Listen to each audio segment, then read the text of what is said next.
আউযুবিল্লাহি মিনাশ শাইতানির রাজিম। বিসমিল্লাহির রহমানির রহিম। আজ আমরা সূরা আন-নাহাল 53 নম্বর আয়াত সম্পর্কে সংক্ষিপ্ত আলোচনা করার চেষ্টা করব। এখানে আল্লাহ পাক যে কথাটা আমাদেরকে বলার চেষ্টা করেছেন সেটা হলো যে, আর তোমাদের কাছে যে সব নিয়ামত আছে তা আল্লাহর পক্ষ থেকে। এখানে আল্লাহ পাক কিন্তু বলেছেন যে ওয়ামা বিকুম মিন নিয়ামতি ফা মিনাল্লাহি, আল্লাহর পক্ষ থেকে যে নিয়ামত, যে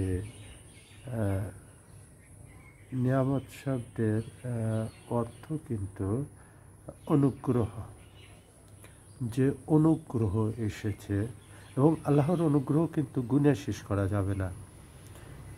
শুকর আদায় তো দূরের কথা, গুণে শেষ করা যাবে না আল্লাহ পাকের কত নিয়ামত আমাদেরকে। সুম্মা ইদা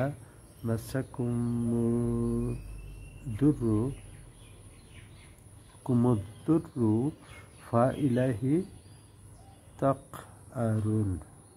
তাকআরুন শব্দটা আসছে হলো খার শব্দ থেকে। খার শব্দের অর্থ হলো নম্র।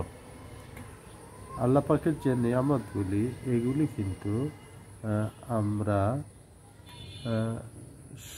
শুধুমাত্র তারাই এগুলি, সবাই এগুলি ব্যবহার করে থাকে। অতঃপর দুঃখ দুর্দশায় যখন তোমাদের স্পর্শ করে তখন তোমরা শুধু তারই কাছে ফরিয়াদ করো। এখানে এবং ব্যাকুলভাবে ফরিয়াদ করো, এ আয়াতে কিন্তু যে সূরা আল ইসরায় 67 নম্বর আয়াতেও এই বিষয়গুলি কিন্তু আলোচিত হয়েছে। সেটা হলো যে আল্লাহ পাকের নিয়ামত কিন্তু আমরা গুণে শেষ করতে পারি না। কারণ শুকর আদায় তো দূরের কথা, আমাদের যে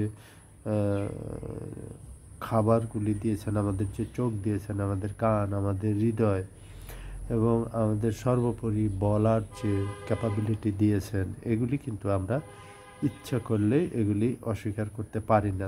আল্লাহকে অস্বীকার করতে পারি, কিন্তু এই নিয়ামতগুলিকে আমরা অস্বীকার করতে পারি না। কারণ হলো যে আল্লাহ পাকের এই নিয়ামতগুলি আমরা, এবং আমাদের যখন বিপদ আপদ, বিভিন্ন রকমের দুঃখ দুর্দশা আমরা পতিত হই, আপতিত হই, তখন কিন্তু, অথবা স্পর্শ করে, তখন কিন্তু আমরা আল্লাহকেই স্মরণ করি এবং তার কাছে কিন্তু সাহায্য চাই ব্যাকুলভাবে, এবং তাকে ডাকতে থাকি। এর আগের যে আয়াতগুলিতে আমরা কিন্তু এই বিষয়গুলি পরিষ্কারভাবে বলার চেষ্টা করি, এবং সূরা বনী ইসরাইলের 67 নম্বর আয়াতে কিন্তু এই কথাগুলি সুন্দরভাবে বলা হয়েছে। সুতরাং আমরা এটুকুই বলতে পারি যে আল্লাহ পাক আমাদের যে সব নিয়ামত দিয়েছেন, এবং আল্লাহ পাকের কাছ থেকে আমরা যে সব নিয়ামত গ্রহণ করেছি, সুতরাং সেগুলি আমরা ব্যবহার করব এবং আল্লাহ পাকের শুকর আদায় করব। এবং যখন আমাদের দুঃখ দুর্দশা হয় তখন আমরা এটা বলবো না আল্লাহ আর কাউকে দেখে না, আমাকে দেখে, এই ধরনের কথা কখনো বলবো না। আমরা বলবো যে আল্লাহ যখন আমাকে পরীক্ষার জন্য রেখেছেন, সুতরাং এই পরীক্ষা থেকে ওভারকাম করার জন্য আল্লাহ পাকের কাছে আমরা সাহায্য কামনা করব, এবং আল্লাহ পাকের সর্বোচ্চ বিনিময় অর্থাৎ ইমানের সাথে আমরা এই জগৎ থেকে, দুনিয়ার জগৎ থেকে আখিরাতের জগতে চলে যাব। এবং আমরা দোয়াতে বারবার বলতে থাকবো যে রব্বানা আতিনা ফিদ দুনিয়া হাসানাতাম ওয়া ফিল আখিরাতি হাসানাতাম ওয়া কিনা আযাবান্নার। আমরা অনেক জুলুম করেছি, এবং ইউনূস আলাইহিস সালামের যে দোয়াটা, সেটাও আমরা বেশি বেশি করে আমল করার চেষ্টা করব। রব্বানা জালামনা আনফুসানা ওয়া ইল্লাম তাগফির লানা ওয়া তারহামনা লানাকুনান্না মিনাল খাসিরিন। সূরা বাকারার যে রব্বানা আতিনা ফিদ দুনিয়া হাসানাতাম ওয়া ফিল আখিরাতি হাসানাতাম ওয়া কিনা আযাবান্নার, ربنا إن نسينا أو أخطأنا ربنا ولا تحمل علينا إصرا كما حملته على الذين من قبلنا ربنا ولا تحملنا ما لا طاقة لنا به واعف عنا واغفر لنا وارحمنا أنت مولانا فانصرنا على القوم الكافرين। আমরা এই দোয়াগুলি এবং আরও কিছু যে দোয়াগুলি আছে সেগুলি আমরা বেশি বেশি করে আল্লাহর কাছে সাহায্য কামনা করব এবং বিপদে আপদে ধৈর্য ধারণ করব এবং আল্লাহ পাকের কাছেই শুধু যাব।